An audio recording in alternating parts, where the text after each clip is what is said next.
आप आपके साथ मैं हूं चारुल शर्मा। बुलेटिन की शुरुआत इस वक्त की बड़ी खबर के साथ। देश में तेल की नई कीमतें जारी की गई हैं और उत्तराखंड में 100 रुपए के नीचे पहुंच गया है पेट्रोल का नया दाम। डीजल भी 7 रुपए तक सस्ता हो चुका है। इस वक्त की बड़ी खबर आपको बता दें, पेट्रोल डीजल के रेट लगातार बढ़ रहे थे और ऐसे में केंद्र सरकार की ओर से बड़ी राहत दी गई है, जिसमें पेट्रोल पर 9.5 रुपए और डीजल पर 7 रुपए कीमत जो है वो घटाई गई है। देर रात आपने देखा कि केंद्र सरकार की ओर से एक्साइज ड्यूटी कम करने का निर्णय लिया गया और इस फैसले का जनता भी स्वागत कर रही है।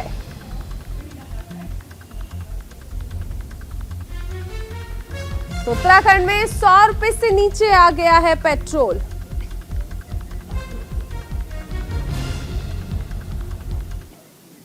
चलिए, तो पेट्रोल डीजल के दाम कम होने पर आम जनता का क्या कुछ कहना है, सुनाते हैं आपको। 105 रुपए का पेट्रोल डलवा रहे थे, पूरा 96 रुपए का जो पेट्रोल हम लोग को मिल रहा है, तो कैसे देखते हैं, कितना अच्छा स्टेप? मैं बहुत खुश हूँ और मैं धन्यवाद देता हूँ अपनी सेंटर गवर्नमेंट को, जिन्होंने बहुत सही कदम उठाया, क्योंकि पेट्रोल बहुत महंगा हो गया था। मिडिल मैन कहाँ जाता फिर, ये भी तो देखो ना आप। जैसे जो लोग 2 व्हीलर है, मैं खुद 4 व्हीलर में इतना परेशान हूँ, तो लोग 2 व्हीलर में भी बहुत परेशान थे। देखिए, ये स्टेप गवर्नमेंट ने, सेंट्रल गवर्नमेंट ने जिस तरीके से लिया है, जनता बहुत परेशान थी। ट्रांसपोर्टेशन बहुत ज़्यादा कॉस्ट कर रहा था सभी के लिए, उसी की वजह से रिस्पेक्टिव महंगाई बहुत बढ़ जा रही थी। बहुत अच्छा स्टेप है और मेरे ख्याल से सरकार को ये स्टेप को मेंटेन रखना चाहिए और बहुत ही ज़्यादा बेटर फील हो रहा है और ऐसा होना चाहिए, क्योंकि आम पब्लिक का तो बहुत ही बुरा हाल हो रहा है और ज़्यादा से ज़्यादा अच्छा ही होना चाहिए। अच्छा हद तक है, सेंट्रल ने किया तो बहुत अच्छी बात है, केंद्र सरकार को भी तो किया, लेकिन राज्य सरकार को भी कम करना चाहिए काफी रेट।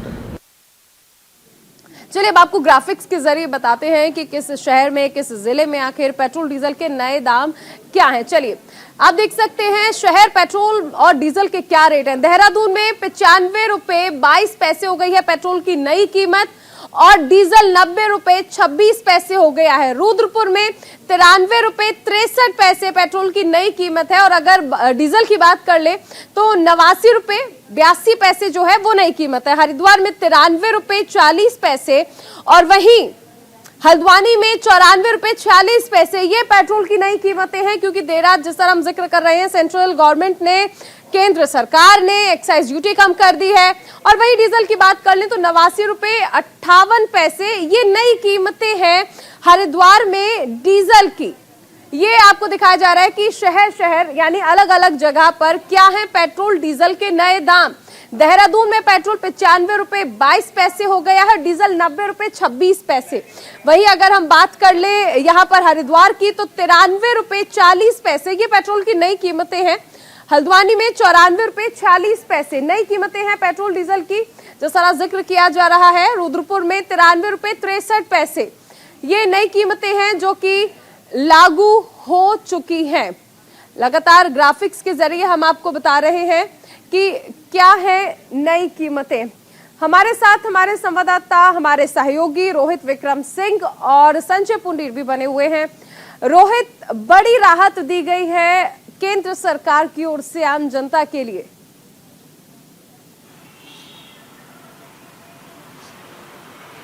बिल्कुल चारुल, अगर पूरे देश की बात करें तो उत्तराखंड एकमात्र ऐसा राज्य रहा है जहां पर राज्य सरकार के द्वारा वैट सबसे ज़्यादा कम किया गया था पेट्रोल डीजल में, जिसके चलते उत्तराखंड में पेट्रोल डीजल के दाम अन्य राज्यों की अपेक्षा में काफ़ी कम रहे हैं। और इसके साथ ही जो एक्साइज ड्यूटी में छूट दी गई है भारत सरकार की ओर से, उससे कहीं ना कहीं आम जनता को बेहद राहत है। अमूमन देखने में यही आता है जब ट्रांसपोर्टेशन, जब ट्रकों का या फिर अन्य जो वाहन हैं जो माल ढोते हैं और खाद्य सामग्री एक राज्य से दूसरे राज्य तक पहुंचाते हैं, ऐसे में जो खाद्य सामग्री थी उनके दामों में भी लगातार इजाफा हो रहा था। जो घरेलू उत्पाद है उनके दामों में लगातार इजाफा हो रहा था, अनाज महंगा हो रहा था। इसके साथ ही जो सरसों का तेल है या फिर अन्य खाद्य पदार्थ हैं वो महंगे हो रहे थे और जनता कहीं ना कहीं त्राहिमाम कर रही थी। सब्जियों के दाम, फलों के दाम लगातार बढ़ते जा रहे थे। अब जिस तरह से भारत सरकार की ओर से ये छूट दी गई है, उससे आम जनता को बेहद राहत मिलेगी। पेट्रोल डीजल के दाम तो कम हुए ही हैं, इसके साथ ही जो अन्य खाद्य सामग्री है, रसद है, इनके दामों में भी अब भारी कटौती आएगी, जिसको लेकर जनता में उत्साह है। जनता बिल्कुल राहत की सांस इस समय ले रही है। बिल्कुल बने रहिए रोहित, हमारे साथ संजय पुंडीर भी बने हुए हैं। संजय, अक्सर जब हम खबरें देखते थे कि पेट्रोल डीजल के रेट बढ़ गए हैं और इसका सीधा असर देखिए हर चीज पर पड़ता था, हर क्षेत्र में पड़ता था, ट्रांसपोर्ट पे पड़ता था, खाद्य सामग्री पर पड़ता था, यानी रेट बढ़ जाते थे। लेकिन अब इस बार जो है, इस बार खबर एकदम उलट है। आपको याद होगा कि पिछले साल नवंबर में भी इस तरह की चीजें सामने आई थी, जब एक्साइज ड्यूटी घटाई गई थी, तब भी जनता ने इस फैसले का स्वागत किया था। हरिद्वार में क्या देख पा रहे हैं आप, जनता में किस कदर इसका रिएक्शन आ रहा है? क्योंकि एक खुशी जरूर है, क्योंकि एक साथ 9.5 रुपए कम कर दिए गए हैं पेट्रोल पर, डीजल पर भी 7 रुपए घटाए गए हैं। देखिए चारों, लगातार ही देश भर में पेट्रोल और डीजल की दाम लगातार बढ़ रहे थे और हमने देखा है कि बीते 2 महीने से तो लगातार ही दिन प्रतिदिन जो दाम थे वो एक के बाद एक बढ़ते दिखाई दे रहे थे, जिसको लेकर लगातार ही सड़कों पर प्रदर्शन भी हो रहे थे। हालांकि विपक्ष लगातार हमलावर था, क्योंकि आपके याद होगा 2022 के विधानसभा चुनाव में महंगाई एक ऐसा मुद्दा रहा है जो सभी दलों ने उठाया है और यही वजह है कि जो अन्य दल थे, यानी जो विपक्षी दल थे, वो लगातार सड़कों पर उतर कर बढ़ती कीमतों को लेकर प्रदर्शन कर रहे थे। लेकिन जिस तरह से अब लगातार ही आज पेट्रोल और डीजल के दामों में कमी आई है, इससे ये तो लगता है कि जनता को राहत मिली है। हालांकि पेट्रोल और डीजल के दाम कम होने से जो रोजमर्रा वाली वस्तुएं हैं, दाल है, चीनी है और अन्य ट्रांसपोर्टेशन के जरिए जो सामान आता है, उन पर भी कहीं ना कहीं कमी देखने को मिलेगी। तो ये कहा जा सकता है कि जनता को राहत मिली। हालांकि जब हमने जनता से बात की है, स्थानीय लोगों से बात की है, उन्होंने यह भी कहा है कि कोई खास कमी नहीं हुई है, क्योंकि 2 महीने पहले यही रेट था और अब 2 महीने बाद फिर सरकार ने वही रेट कर दिया है। हालांकि जनता ने ये जरूर कहा है कि जिस तरह से थोड़ी बहुत राहत जरूर मिली है और जो अन्य वस्तुएं थी उनमें कहीं ना कहीं उनमें भी कमी आएगी। हालांकि राज्य सरकार जाहिर सी बात है कि जिस तरह का फैसला लिया गया उससे जनता भी खुश है, जनता भी स्वागत कर रही है। आप बने रहिए, आगे भी आपसे जानकारी लेंगे। भारतीय किसान यूनियन अपनी मांगों को लेकर एडीएम ऑफिस पहुंचे। आपको बता दें कि रोशनाबाद कलेक्ट्रेट भवन पहुंचकर किसानों ने 14 सूत्रीय मांगों को लेकर सीएम धामी के नाम ज्ञापन दिया है।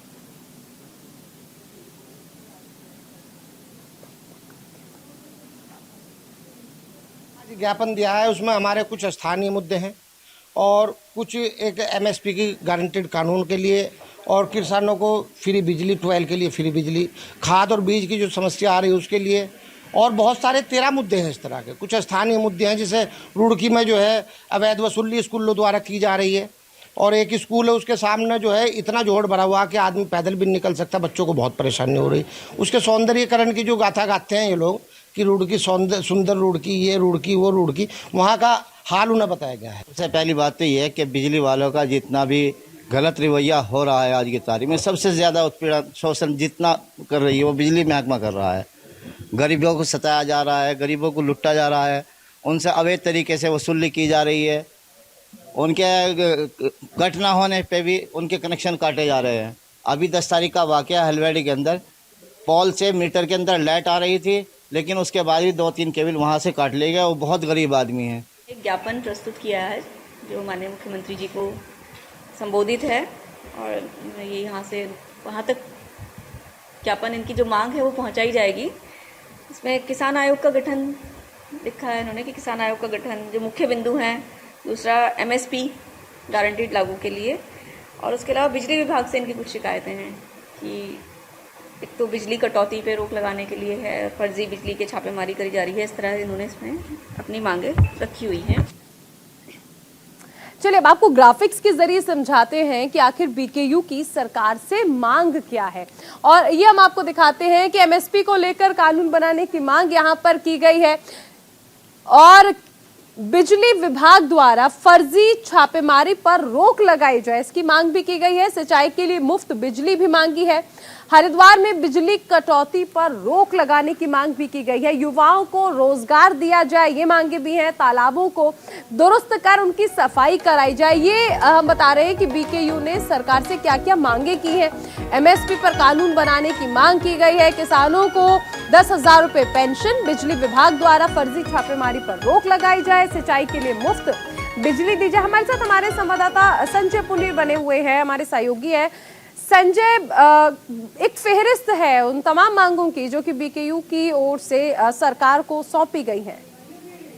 देखिए चारुल, लगातार ही जो भारतीय किसान यूनियन के नेता हैं वो अपनी मांगों को लेकर समय समय पर सरकार को अवगत कराते रहते हैं और आपने देखा है कि बीते दिनों से लगातार किसानों की कई मांगे चली आ रही है। हालांकि इसमें कुछ स्थानीय मुद्दे भी है और कुछ केंद्र से जुड़े हुए मुद्दे हैं तो कुछ राज्य से जुड़े हुए मुद्दे हैं। हालांकि इनका कहना है कि एमएसपी गारंटी हो और जिस तरह से लगातार ही किसानों का शोषण किया जा रहा है, जिस तरह से उन्हें सिंचाई के लिए मुफ्त बिजली की मांग है, हालांकि हरिद्वार में लगातार ही बिजली की कटौती होती है, तो इसको लेकर तमाम यहाँ पर किसान हैं वो एडीएम से मिले हैं और उनका यह कहना है कि अगर हमारी मांगे पूरी नहीं होगी तो हम लगातार सड़कों पर रहेंगे। और आपके याद होगा कि किसान अपने आंदोलन को लेकर लगातार प्रदर्शन करते रहे हैं और आपने चुनाव के वक्त भी देखा है कि सरकार से यही कहना है उनका कि हमारी मांगों को पूरा किया जाए, क्योंकि अगर उनकी मांगे पूरी नहीं होती है तो उन्हें भारी नुकसान भी होता है। अगर सिंचाई के लिए उन्हें बिजली नहीं मिलती, सिंचाई के लिए उन्हें पानी नहीं मिलता, मांगे तो तमाम कर ली गई है सरकार से, लेकिन सरकार इस पर किस तरह से विचार करती है ये आने वाला वक्त बताएगा। बने रहिए संजय, आगे भी आपसे जानकारी लेंगे। उधर हेमकुंड साहिब और लक्ष्मण मंदिर के कपाट खुल चुके हैं। पंच प्यारों की अगुवाई में ये कपाट खोले गए हैं। दरबार साहिब में गुरु ग्रंथ साहिब को सुशोभित किया गया है। 5000 श्रद्धालुओं ने इस दौरान वहां पर मत्था टेका। 12:30 बजे पहली अरदास होगी हेमकुंड साहिब में। सुबह 9:30 बजे कपाट खोले गए हैं। हेमकुंड साहिब और लक्ष्मण मंदिर के कपाट खुले हैं।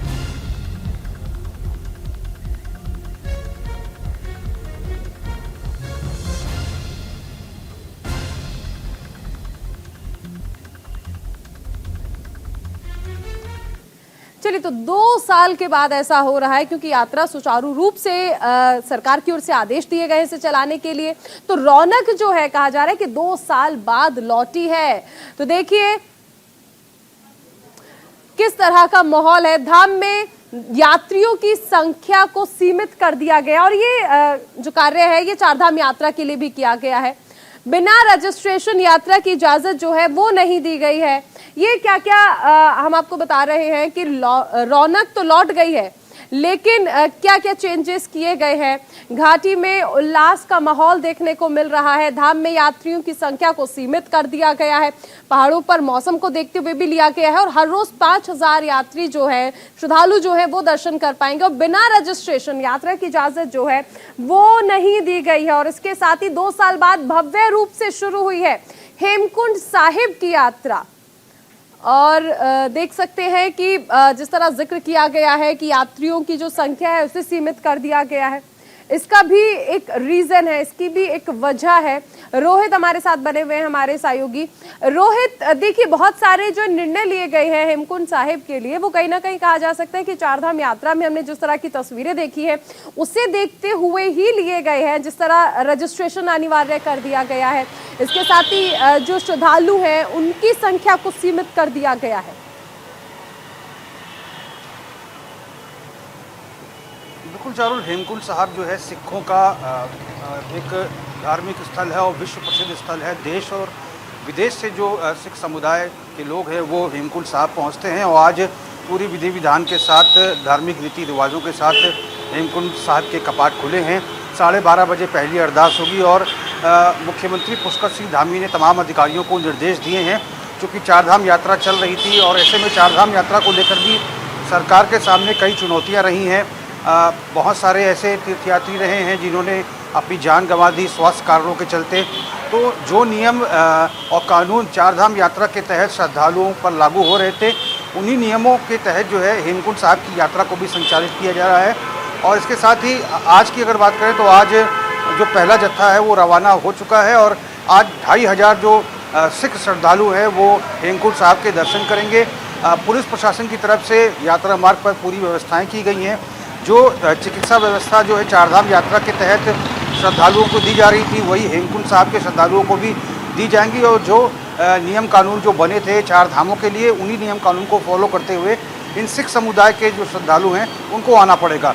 रजिस्ट्रेशन की जो प्रक्रिया है वो भी अनिवार्य की गई है और कहा गया है कि बिना रजिस्ट्रेशन के उत्तराखंड ना है। नहीं तो आपको यात्रा करने नहीं दिया जाएगा। तमाम जो गाइडलाइंस है वो जारी। चारधाम यात्रा में जो तस्वीरें सामने आई, कहा जा सकता है उसी से सबक लेते हुए ये निर्णय लिए गए। आप बने रहिए, आगे आपसे जानकारी लेंगे। उधर पर्यटन मंत्री सतपाल महाराज ने चारधाम यात्रा को लेकर अधिकारियों के साथ समीक्षा बैठक की है और विभागों के अधिकारियों को आवश्यक दिशा निर्देश भी जारी किए। साथ ही कहा कि तीर्थ यात्रियों को किसी भी प्रकार की असुविधा हुई तो कार्रवाई की जाएगी।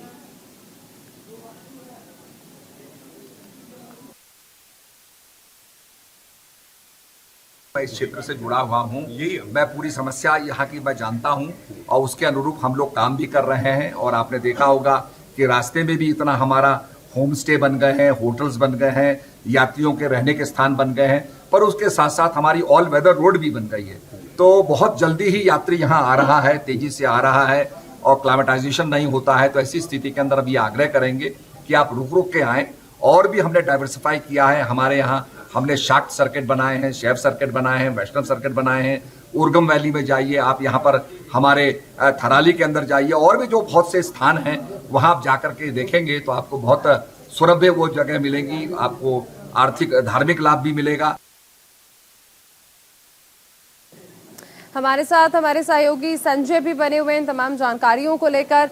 संजय, देखिए सबसे अहम चीज है कि अब ये साफ कर दिया गया है कि अगर किसी भी तरह की कोई भी लापरवाही की गई तो उस पर एक्शन लिया जाएगा। खासकर सतपाल महाराज इसको लेकर सख्त नजर आए।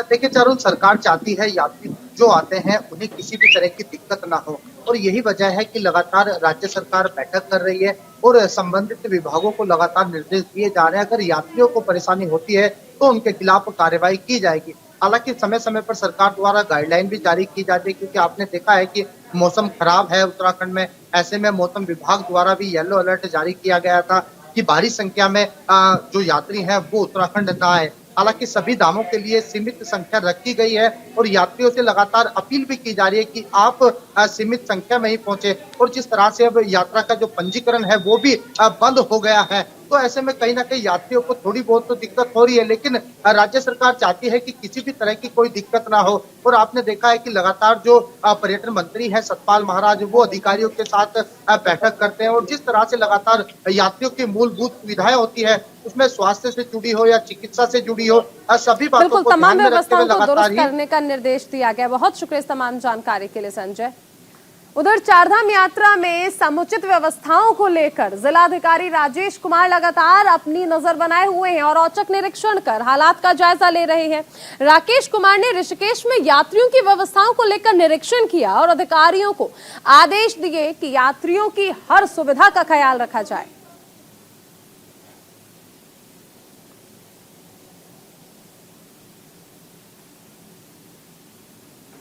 यात्रा में जो व्यवस्थाएं चल रही हैं उसका मैंने जायज़ा लिया ऋषिकेश में, और ISBT विज़िट किया, और जो भद्रकाली वाला जो बॉर्डर है वहाँ पे भी मैं गया और जो व्यवस्थाएं हैं वो देखी। और कुछ मैंने इंस्ट्रक्शंस पास ऑन किए हैं। जो एथिक्स कंपनी है जो रजिस्ट्रेशन करवा रही हैं, तो उनको भी मैंने रिक्वेस्ट किया है कि भीड़ को कम करने के लिए और फास्ट ट्रैक करने के लिए अगर कोई ग्रुप आता है, एक साथ आता है, तो हम लोग तो कल जब हम और मुख्य सचिव महोदय जब भ्रमण के लिए गए थे, उस समय मुख्य सचिव महोदय द्वारा एक निर्देश दिए गए हैं कि हम लोग उसके लिए यात्रियों के लिए वो सुविधा प्रदान करें।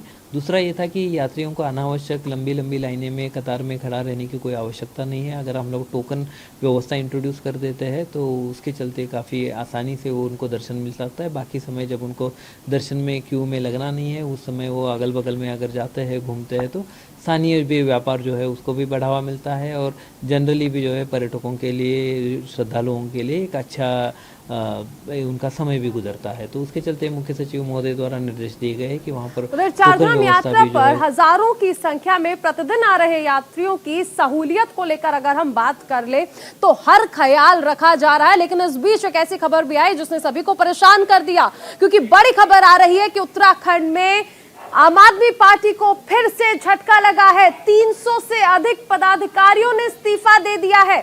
प्रदेश में पार्टी का अब कोई भविष्य नहीं है। अन्य राजनीतिक पार्टियों की ओर से बयान इस तरह के दिए जा रहे हैं। उत्तराखंड में आम आदमी पार्टी को बड़ा झटका लगा है। चलिए आपको ग्राफिक्स के जरिए बताते हैं कि पार्टी की कथनी और करनी में अंतर है। जिन लोगों ने आम आदमी पार्टी छोड़ी है उन्होंने ये बातें कही हैं, संगठन और सिस्टम नाम की कोई चीज नहीं है। जिसने पार्टी को मजबूत किया उसे नजरअंदाज किया गया। आम आदमी पार्टी की ओर से ये बड़ी बातें कही गई हैं उन लोगों की ओर से, माफ कीजिएगा, जिन्होंने आम आदमी पार्टी छोड़ दी है, कि पार्टी की कथनी और करनी में देखिए बहुत ज्यादा अंतर है, बहुत ज्यादा फर्क है। संगठन और सिस्टम नाम की कोई चीज आम आदमी पार्टी में उत्तराखंड में देखने को नहीं मिल रही है। जिसने पार्टी को मजबूत किया उसे ही नजरअंदाज कर लिया गया। और आपने अभी देखा था कि किस तरह से आम आदमी पार्टी की ओर से मुख्यमंत्री के चेहरे के तौर पर जो उम्मीदवार थे कर्नल अजय कोठियाल, उन्होंने भी पार्टी का दामन छोड़ दिया था। एक और बड़ी खबर का रुख करते हैं। चंपावत दौरे पर हैं सीएम पुष्कर सिंह धामी। चंपावत में यहां जनसभा को भी संबोधित करेंगे पुष्कर सिंह धामी। बड़ी खबर आपको बता दें, चंपावत दौरे पर है मुख्यमंत्री पुष्कर सिंह धामी और यहां पर एक जनसभा को भी संबोधित करने का कार्यक्रम रखा गया है।